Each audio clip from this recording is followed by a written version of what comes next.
হয়েছে আমাদের দ্বিতীয় স্বাধীনতা। এখন সুযোগ এসেছে দেশে জবাবদিহিতামূলক গণতন্ত্র প্রতিষ্ঠা এবং জনপ্রত্যাশা পূরণের জন্য অতীতে সব জঞ্জাল মুক্ত একটি বৈষম্যহীন, নিরাপদ এবং মানবিক আধুনিক বাংলাদেশ গড়া। নির্যাতিত, নিপীড়িত, লাঞ্ছিত, বঞ্চিত, অধিকার হারা মানুষ একটি স্বাধীন, নিরাপদ এবং মর্যাদাকর জীবনের প্রত্যাশায় উন্মুখ হয়ে রয়েছে।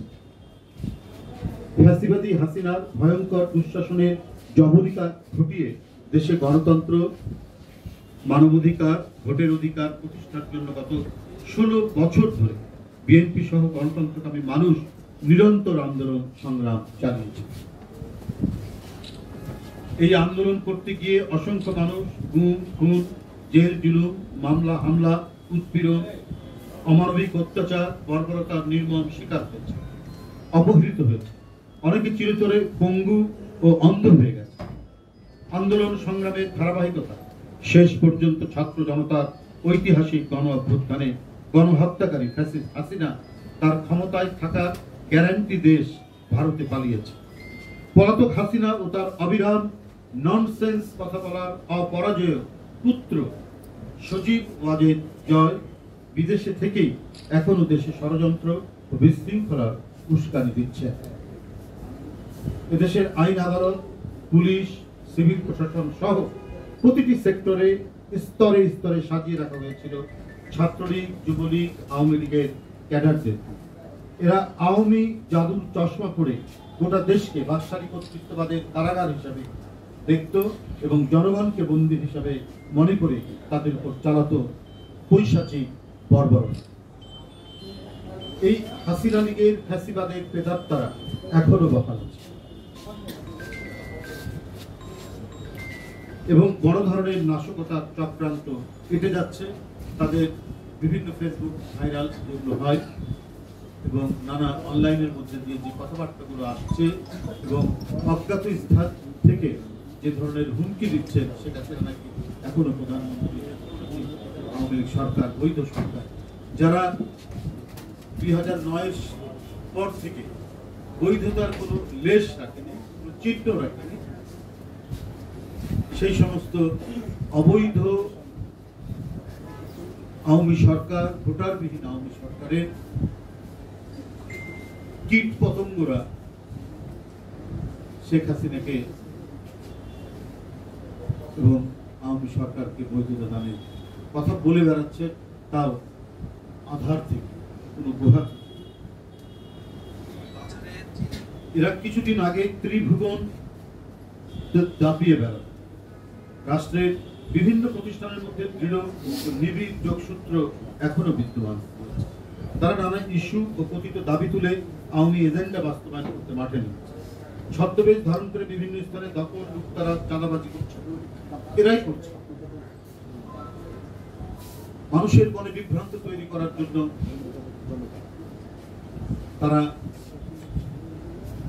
বিভিন্ন দলের নাম ভাঙিয়ে, বিএনপির সংগঠনগুলোর নাম ভাঙিয়ে এরা এখনো করে যাচ্ছে। কারণ এদের হাতে কালো টাকা রয়েছে, এদের হাতে রয়েছে অবৈধ অস্ত্র।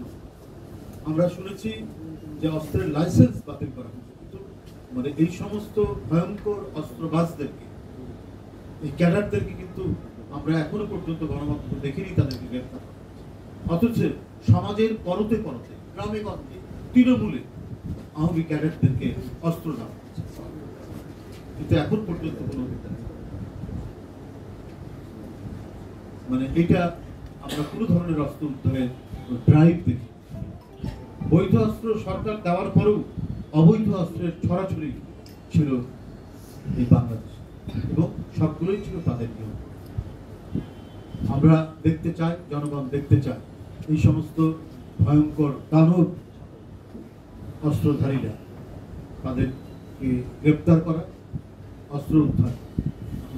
এরাই বিভিন্ন জায়গায় পরিকল্পিতভাবে বিভিন্ন সন্ত্রাসী মিথ্যা প্রোপাগান্ডা করছে, তাদেরকে কঠোর হাতে দমন করতে হবে।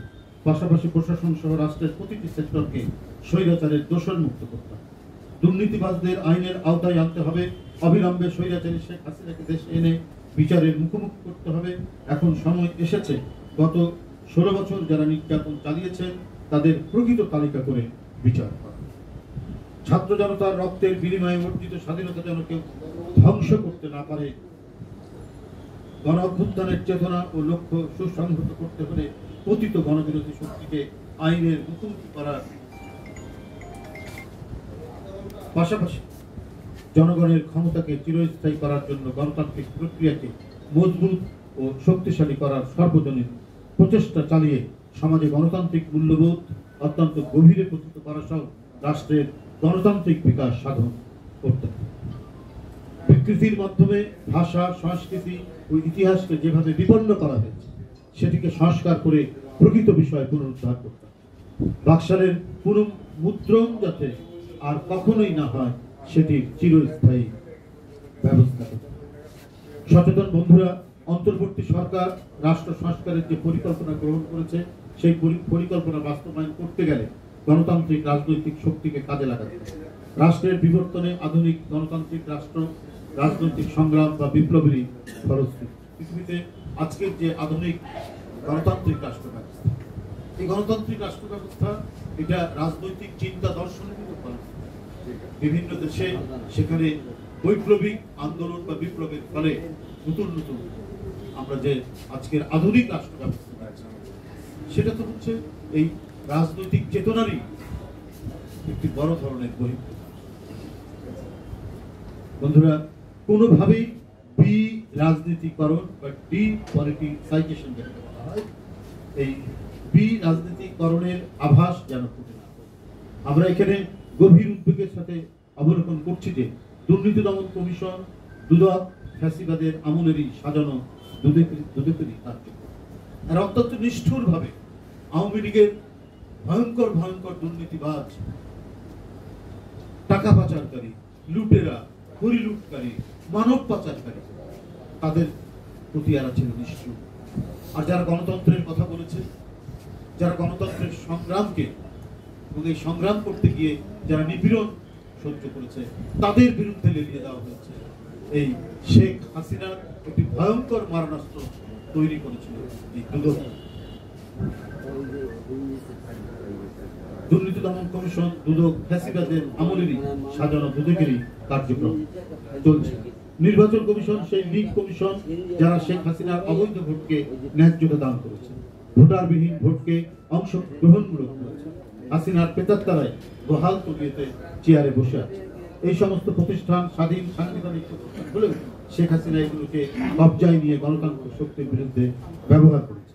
দুদককে দায়িত্বই দেওয়া হয়েছিল বিএনপির চেয়ারপারসনের দেশনেত্রী বেগম খালেদা জিয়া, দেশনায়ক তারেক রহমান, উনার সহধর্মিণী ডাক্তার জোবাইদা রহমান সহ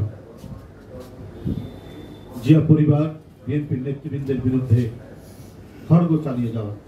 আপনারা জানেন 111 থেকে এই দুদকে বিএনপির উপর নির্দয় নিপীড়ন যন্ত্র হিসেবে সরকারি কৌশলী মোশাররফ হোসেন কাজল ও খুরশিদ আলম খান সহ আইন অঙ্গনের মাফিয়াদের লেলিয়ে দেওয়া। এদেরকে আদালত পাড়ায় বা আদালত প্রাঙ্গণের মাফিয়া হিসাবে সেই মাফিয়ারা এখনো আদালত প্রাঙ্গণে দাপিয়ে বেড়াচ্ছে।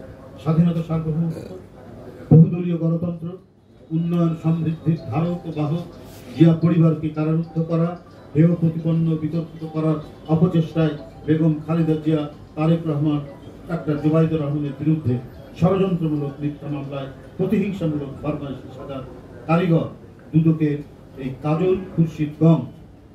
111-এর ধারাবাহিক এক্সটেনশন অবৈধ আওয়ামী লীগ সরকারের গত 16 বছরে শেখ হাসিনার নির্দেশনা মতো বেগম খালেদা জিয়া, তারেক রহমান ও বিএনপি নেতাদের নামে বহু কাল্পনিক মামলা আবিষ্কার করে তারা গণভবনের রায় পাঠ করে সাজা দেওয়া হয়েছে।